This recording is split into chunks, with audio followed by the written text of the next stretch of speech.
Pressing, huh? So you'll quickly notice that leveling up your guys using wild encounters doesn't work very well, unlike most RPGs. And that's where trainers come in. Some of these trainers battle for fun, some train in gyms, and some even train to be the champion, just like you. Lots of battles also leads to leveling up, where you can learn new moves in exchange for old ones and even make your Pokemon evolve. Since this usually makes the Pokemon look more awesome and their stats increase, the game actually makes level grinding somewhat fun. Come on, that's an accomplishment in itself. Alright, on to the towns. Even the towns are different than most RPGs. There's shops where you can buy items such as status healers, Pokeballs, or repellents, a Pokemon Center where a nurse heals your Pokemon for free, not like inns from RPGs, ugh. And Pokemon gyms where you fight the gym leaders to get all 8 badges. But let's back up the gyms for a moment. These guys are pretty much the boss battles in the game, where each person uses the same type of Pokemon. Since this game is all about rock, paper, scissors, you need to find a Pokemon strong against the leader, which is usually conveniently placed next to the town. Not to mention beating the gyms get you really cool stuff. Stat bonuses, traded Pokemon that could obey you, and they'll even give you TMs. Let's go more into depth about the last two. Alright, first up is trading Pokemon. This was one of the main sellouts of the game. Each version had at least 11 Pokemon that could only be found in that game, and since there's only one save file, means that you have to have a friend with the other version. Unless you're like me, you had 2 Game Boys, Red and Blue, and, well, traded with yourself. When you trade with a friend though, that Pokemon gets a 50% experience boost. But Game Freak was smart, you can't just trade in a level 100 Pokemon with only 1 badge. He won't listen to you. That's why certain badges allow a certain obedience cap. Now next up are technical machines, or TMs. Now this is a really cool feature of Pokemon, which lets you manually teach a skill to any of your monsters. You can find these on the ground, get them from gyms, or an old man who just doesn't know what the heck to do with it. But be careful, these can only be used once, so you have to choose wisely who you're going to give it to. However, there are 5 special moves in the game called hidden machines, which can be taught over and over again, but can't be removed without help later in the game. Negatives aside though, these allow you to reach new places on the overworld, which just begs for exploration. But come on, you didn't think your journey would just be smooth sailing, right? You run into criminal masterminds known as Team Rocket, which want to steal and sell Pokemon for money. You run into their many schemes as you progress in the game, such as the underground game corner base and the takeover of Silph and Saffron. Now these guys were pretty bad at being villains, which is why I think it's hilarious that their boss, Giovanni, is actually really dark and serious. Personally, I think it's the difference that makes them memorable as a whole. So let's fast forward 30 hours. You've beaten all 8 gym leaders, defeated a criminal organization all by yourself at the age of 10, and caught a bunch of monsters. So what happens next? You go to the Pokemon League, where the Elite Four, the best trainers in the world, sit around and do nothing waiting for the next challenger. Must be a pretty nice job, huh? Now these guys were obviously inspired by Final Fantasy. Those games usually have 4 big boss fights in a row, followed by the final boss, which I said before is your rival. Great fitting ending, right? Not to mention the music in this is downright classic. After the battle, the credits roll, and all that's left to do is catch them all. Whew! Now that we've overviewed the whole game, how did the game sell when it came out over 15 years ago in Japan? Well, to be honest, it only had modest sales when it was released, which must have been really scary because Game Freak almost went bankrupt making this game.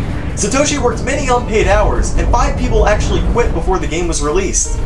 But there was one Pokemon that sparked the sales of these games. Nope, wasn't Pikachu, wasn't any of the starters. It was Mew. That's right.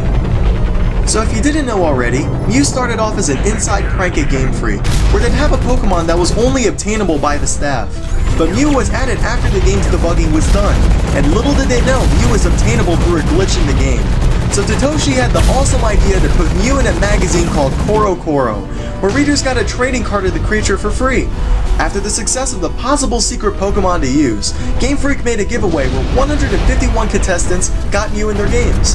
Now this spiked sales, creating little myths and fake rumors about the game that made the game very highly discussed and played. And that, my friends, sparked a major franchise in Nintendo. But it wasn't just the major hype that made the game a classic, it was the sentimental value that you got while playing the game itself. The first one is your team. Each playthrough of the game is never the same, and you decide which Pokemon you want to use the most. Even if you choose the same Pokemon, each Pokemon grows up differently depending on the enemies you defeat. You can also add little rules that increase the difficulty of the game, such as the infamous Nuzlocke challenge, where you consider a Pokemon dead when it faints, and you gotta release them. Now second up are the side quests. There are caves in the game where legendary Pokemon dwell, the game corner I talked about earlier, a safari zone where you can catch Pokemon using only rocks and bait, and little fetch quests, such as getting awesome fossilized Pokemon, giving a girl drinks for TMs, and talking to an old man about his Rapidash and he gives you a bike voucher for listening to his crap. And last but not least, surprisingly, are the glitches. Sure, every game may have a glitch or two, but Pokemon Red and Blue had some that were really memorable. For instance, most people have heard of a glitch called Missing Number, a glitch Pokemon caused by a programming bug. Now I'm no genius at programming, but it happens when you talk to the old man in Viridian City. This tutorial battle causes the player's name to change to Old Man, but the problem is Old Man is saved in the wild Pokemon memory.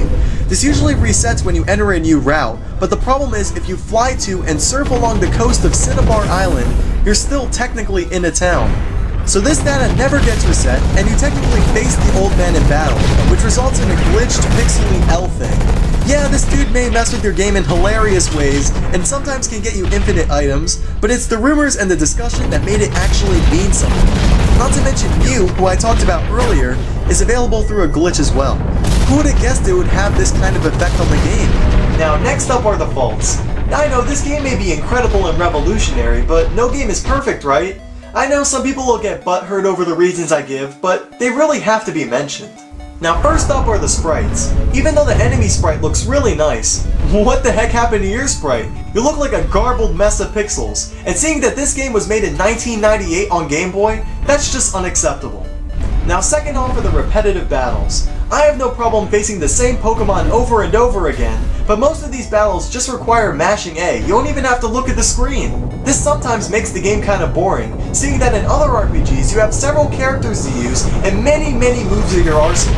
And last but not least are the speed of the battles. Now this may sound really nitpicky at first, but in most RPGs, damage is done instantaneously, while in this game it's used with a health bar, and it takes several seconds to get that health bar going down. Now this problem may have been solved in Pokemon Black and White, but in this game it makes the repetitive battles even more repetitive because you have to wait for that health bar to dwindle down to nothing. Really could have shed a couple hours on your playtime.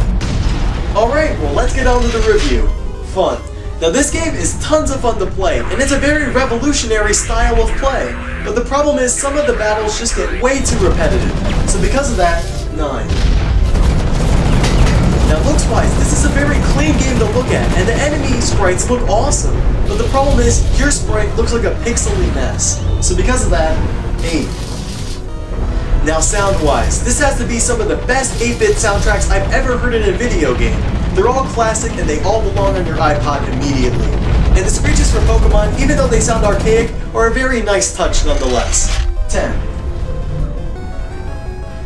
Now lengthwise, you're getting a 30-hour quest, over 150 Pokemon to catch, and a bunch of side quests to do, and you're just gonna have tons of fun playing this RPG.